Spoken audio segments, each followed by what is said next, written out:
जय श्री कृष्ण। आज जानकारी लेकर आए हैं इस विषय के ऊपर कि 10 महाविद्या सुना होगा।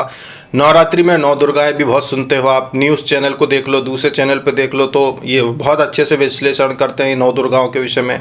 भाई इस दिन इस देवी की पूजा होती है, उस दिन उस देवी की पूजा होती है। तो आखिर होता क्या है?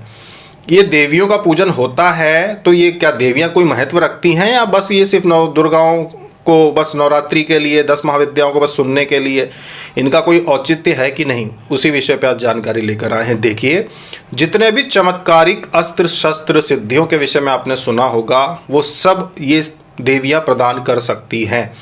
जितनी भी देवियां हैं, चाहे वो 64 योगिनी हो, 10 महाविद्या हो और 9 दुर्गा हो, ये प्रत्यक्ष रूप से चमत्कार करने में सक्षम होती हैं। इनमें से अगर कोई भी रूप आप सिद्ध कर लेते हैं तो प्रत्यक्ष चमत्कार आपके साथ हो सकते हैं। जैसे आप लोग सोचते हो कि भाई वशीकरण के लिए कोई अलग साधना करें, सम्मोहन, उच्चाटन, इनके लिए कोई अलग अलग साधना होना चाहिए। मतलब जैसे भी विचार आपके मन में आते हैं ना, वो सारा की सारा किसी एक देवी के विशुद्ध होने पे प्राप्त हो जाता है, क्योंकि लगभग शक्तियाँ एक जैसी ही होती हैं। बस कुछ का स्वभाव थोड़ा अलग होता है कि कुछ उग्र होती हैं जो सुरक्षा प्रदान करने में सक्षम ज़्यादा होती हैं, और बाकी की सौम्य होती हैं। बस इतना ही अंतर है, बाकी सिद्धियां सब एक जैसी ही होती हैं सभी के पास। तो 9 दुर्गा का कोई एक स्वरूप, कोई एक देवी अगर 9 दुर्गाओं में से भी सिद्ध हो जाती है तो वो सारी सिद्धियां आपको प्राप्त हो जाती है जिनके विषय में आप सुनते हैं। 10 महाविद्या में से भी कोई देवी अगर सिद्ध हो जाती है तो वो सारी सिद्धियां आपको प्राप्त हो जाती है जिनके विषय में आप सुनते हैं। अब ये सिद्धि कैसे होती हैं? सिद्ध आपकी ही मेहनत से होती है। कोई इनके विषय में कोई ऐसा गूढ़ रहस्य नहीं बता सकता कि इस ऐसे सिद्ध हो जाएगी या वैसे सिद्ध हो जाएगी, क्योंकि बड़ी शक्तियां अपनी इच्छा से सिद्ध होती है, आपकी श्रद्धा से सिद्ध होती है। साधना विधि जो हम बताते हैं वही रहती है। अब एक बार करो, 2 बार करो, कम दिन की मत करो, ज़्यादा दिन की करो। 41 दिन, 51 दिन की, 51 दिन की आप साधना बार बार उठाओ। एक बार 51 दिन की करो, फिर रुको, फिर 51 की करो, फिर रुको, फिर 51 की करो। तब इनमें से अगर कोई एक भी सिद्धि हो जाती है तो फिर आपके जाने के बाद भी आने वाले समय में लोग आपकी चर्चा करते हैं कि फलाना गुरु यहाँ पे होते थे।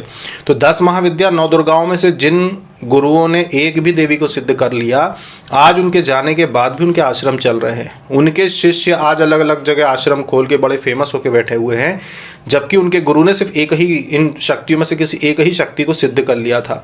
तो एक ही सिद्धि के सिद्ध होने पे वो व्यक्ति जो होता है उसको इतनी जानकारी हो जाती है, इतना ज्ञान हो जाता है साधना जगत के विषय में कि वो बहुत सारे शिष्यों को भी निपुण बना देता है। लेकिन हम आपको फिर से बताना चाहेंगे, ऐसा गूढ़ रहस्य नहीं है कुछ भी जो हम आपको अलग से बता देंगे तो वो आपको सिद्ध हो जाएगी। आपको ही मेहनत करना पड़ेगा। जो विधियां आपको हम आज तक देते आए हैं वही साधारण विधि, अपनी विधि खुद बनाओ। जो विधि आपको अच्छी लगे अपनी विधि खुद ही बना लो कि भाई हम अपनी विधि खुद बना के और कर लेंगे। जैसे जिन लोगों को समझ में नहीं आता ना, जैसे जो लोग, कुछ लोग हैं जो हर 2 दिन में कोई ना कोई सवाल पूछते हैं साधना से संबंधित, मतलब उनको कुछ समझ में नहीं आता। जैसे मान लो देख रहे हैं अपन कि यार 2-3 महीने हो गए, 6 महीने हो गए, साल भर हो गए, ये हर 2-3 दिन में मैसेज कर रहे हैं। इनको कुछ भी ना तो विधि, क्योंकि विधि में 99% प्रश्नों का जवाब विधि जो हम देते हैं उसमें होता है, 99%। बाकी वीडियो में सब समझा देते हैं। उसके बाद भी अगर कोई व्यक्ति हर 2-3 दिन में मैसेज कर रहा है, साधना के विषय में पूछ रहा है, मतलब इसको कुछ समझ में नहीं आ रहा। तो ऐसे व्यक्ति को खुद की विधि खुद ही बनाना चाहिए। जिसको दूसरे की भाषा समझ में ना आए उसको अपनी ही विधि खुद बनाना चाहिए और अपने हिसाब से साधना करना चाहिए, क्योंकि फिर कोई नहीं समझा सकता। तो ऐसे लोगों को हम जवाब देना बंद कर देते हैं। जैसे हमने देखा यार कि कुछ महीने हो गए, इसके मैसेज आ रहे हैं, इसको समझ में नहीं आ रहा कुछ, हम उसको फिर जवाब नहीं देते। जब इतने दिन में नहीं आया तो इसको फिर अब अगले 2-4 साल भी नहीं आने वाला। तो हम मैसेज पढ़ के भी फिर अनदेखा कर देते हैं कि भाई इनको समझ में नहीं आ पा रही है बात। तो ये चीज़ें होती हैं।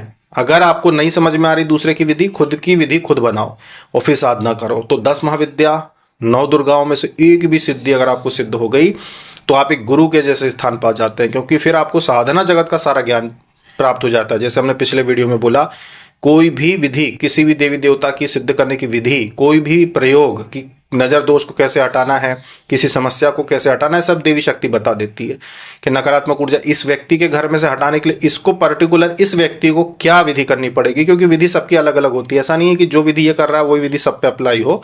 दूसरे लोगों को उनके घर की समस्या के हिसाब से दूसरी विधि बताई जा सकती है कि आपको नकारात्मक ऊर्जा हटाने के लिए कुछ और करना पड़ेगा। तो इस प्रकार से विधियां कौन बताता है? देवी शक्तियां बताती हैं।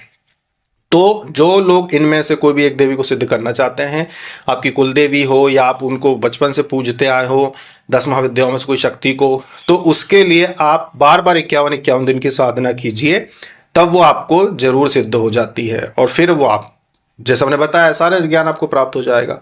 तो ये थी 10 महाविद्या नवदुर्गा साधना के ऊपर एक बहुत ही छोटी सी जानकारी कि इन शक्तियों से सारी सिद्धियां, अष्ट सिद्धियों के विषय में आप बात करते हो, सारी सिद्धियां आपको प्राप्त हो जाती हो। मनुष्य को फिर भटकना नहीं पड़ता अगर वो साधना के क्षेत्र में ही सिर्फ जानना चाहता है तो।